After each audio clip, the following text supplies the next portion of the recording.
स्वयं शंकर है, स्वयं ईश्वर है, स्वयं भगवान।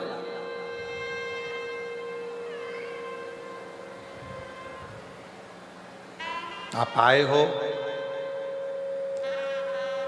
देवराज नामक का ब्राह्मण जिसकी पत्नी है, जिसके बच्चे हैं, जिसका परिवार है, जिसका कुटुंब है, भगवान आराम से भरण पोषण सब कर रहा है और तुम्हारे पेट भरने की जवाबदारी स्वयं शंकर की है। तुम्हारे पेट भरने की जवाबदारी स्वयं देवाधिदेव महादेव की है। पेट भरने तक की जवाबदारी उसकी है, पर तुम्हारी पेटी भरने की जवाबदारी महादेव की नहीं है। पर दुनिया पेट भरने से ज्यादा पेटी भरने में लगा हुआ है।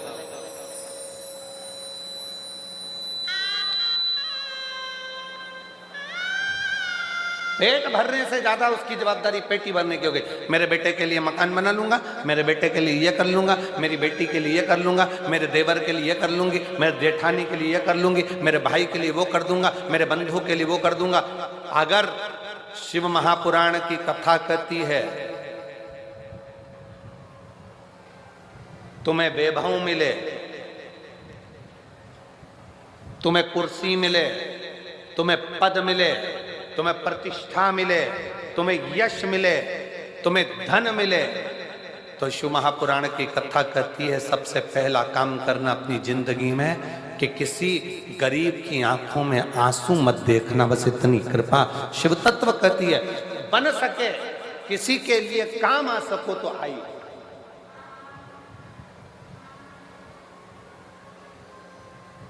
अपने पद का, अपनी प्रतिष्ठा का, अपने यश का, अपने वैभव का, अपनी सत्ता का सदुपयोग करें। तो एक लाइन शैलेंद्र जी गुनगुनाते हैं, कभी भूखे को भोजन, आप लोगों को भी आते हैं, कभी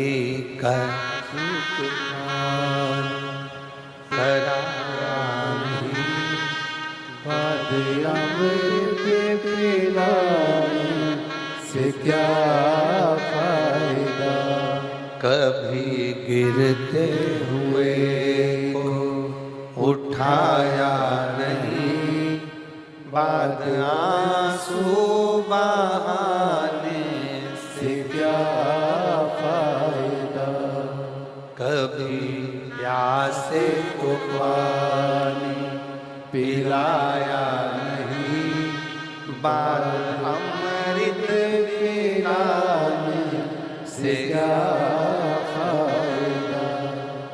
क्या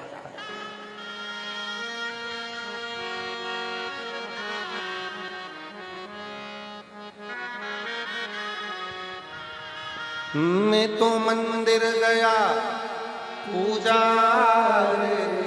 की, पूजा करते हुए ख्याल आ गया। मैं तो मंदिर गया, पूजा की, पूजा करते हुए ख्याल आ गया। कभी माँ बाप की सेवा की नहीं, फिर पूजा रचाने से क्या फायदा, कभी माँ बाप की सेवा की नहीं, फिर पूजा रचाने से क्या फायदा, कभी प्यासे को पानी पिलाया नहीं, बाद अमृत पिलाने से क्या फायदा। वो लाभ क्या, फायदा क्या?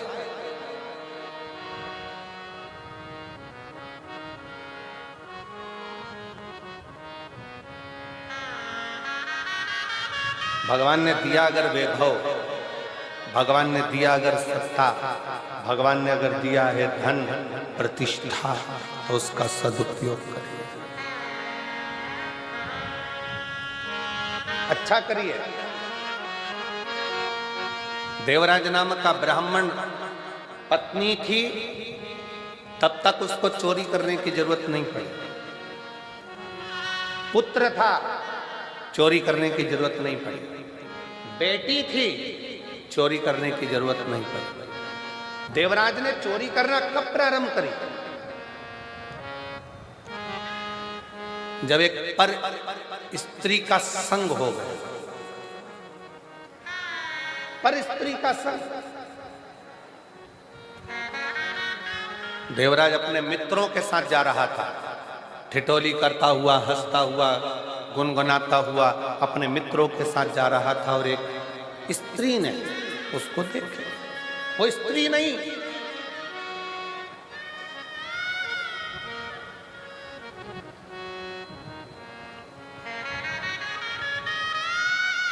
इसको मालूम नहीं पड़ा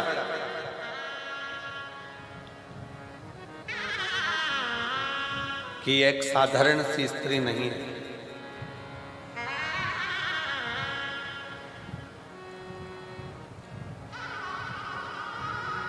देवराज नाम के ब्राह्मण को उसने अपने जाल में फंसाया।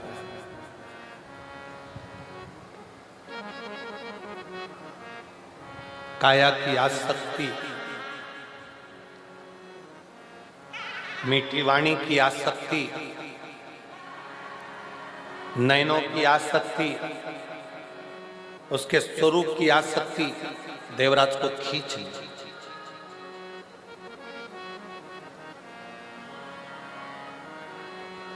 देवराज को खींच ली और देवराज को खींचा। 1 महीना, 2 महीना, 3 महीना चलते चलते उसने पहले देवराज से कोई धन की कामना नहीं करी, कोई पैसे की कामना नहीं करी। पर स्त्री का संग।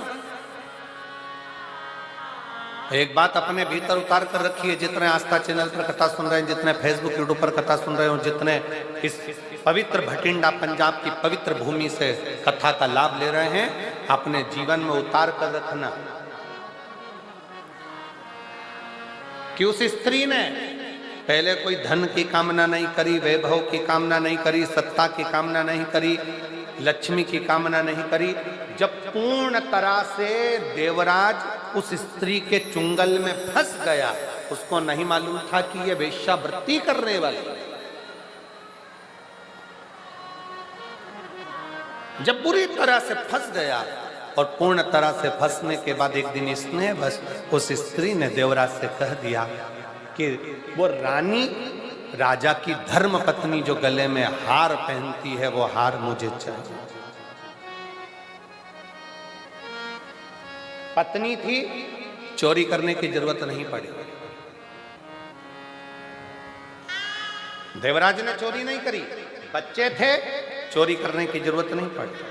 क्योंकि शिव महापुराण की कथा कहती है, घर में पत्नी आती है ना, किसी लड़के की शादी होती है और घर में बहू आई ना, भगवान उसके हिसाब से उसकी तनख्वाह, उसका वैभव, उसका धन बढ़ाना प्रारंभ कर दे।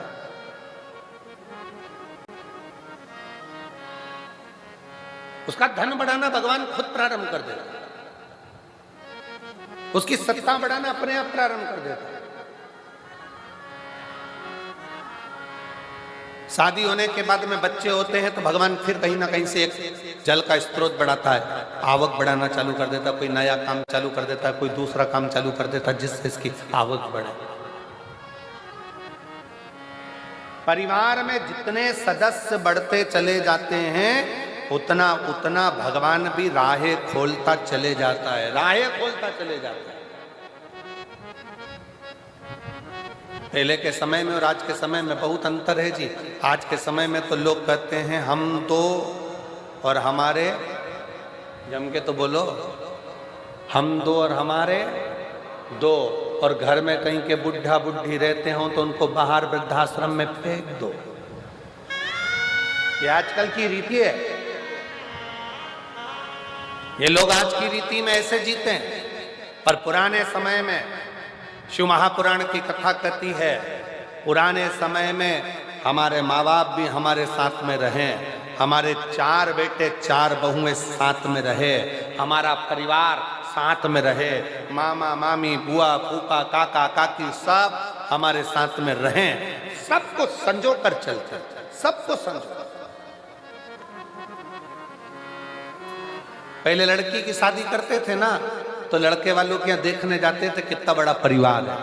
क्यों साहब, लड़के के कितने भाई हैं? तो कहा साहब लड़के के तो 4 भाई हैं, बहुत बढ़िया। लड़की की बहन कितनी है? कि 5 बहन है। अच्छा, लड़के की मौसी कितनी है? लड़के की माँ की बहनें कितनी है? तो कहा 7 है। अच्छा, तो लड़के के पिताजी के भाई कितने हैं? तो कहा 5 हैं। मामा जी कितने हैं? कि 3 है। ऐसे पूरा हिसाब जोड़ा जाता था तो भरा पूरा परिवार देखा जाता था। तब लड़के की शादी करते, लड़की की शादी करते। इतना बड़ा परिवार देखकर माँ बाप अपनी बेटी की शादी करते थे। आज के जमाने में पूछते हैं क्यों साहब? बोल दूं क्या? बुरा तो नहीं लगेगा? क्यों साहब बेटी की शादी करना है? कौन कौन है घर में? तो कहा साहब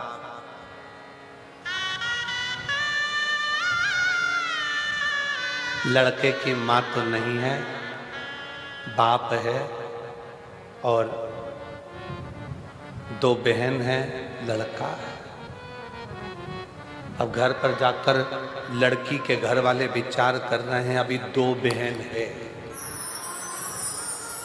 अभी 2 बहन है। फिर दूसरा लड़का देखा, साहब तुम्हारे यहाँ कौन है? तो कहा साहब हमारे यहाँ पर लड़के की माँ है, बाप है, लड़का है, एक बहन है। फिर घर पे जाकर विचार करा, सास जिंदा है।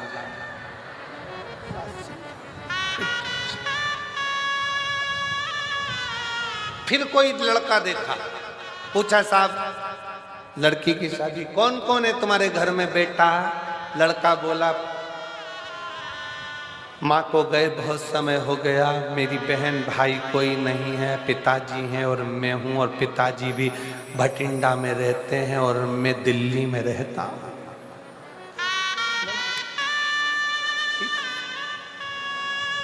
पिताजी पूरी जमीन जो हमारी खेती है वो देखते हैं, मैं सर्विस में हूँ दिल्ली में। ठीक है, रिश्ता पक्का। क्यों?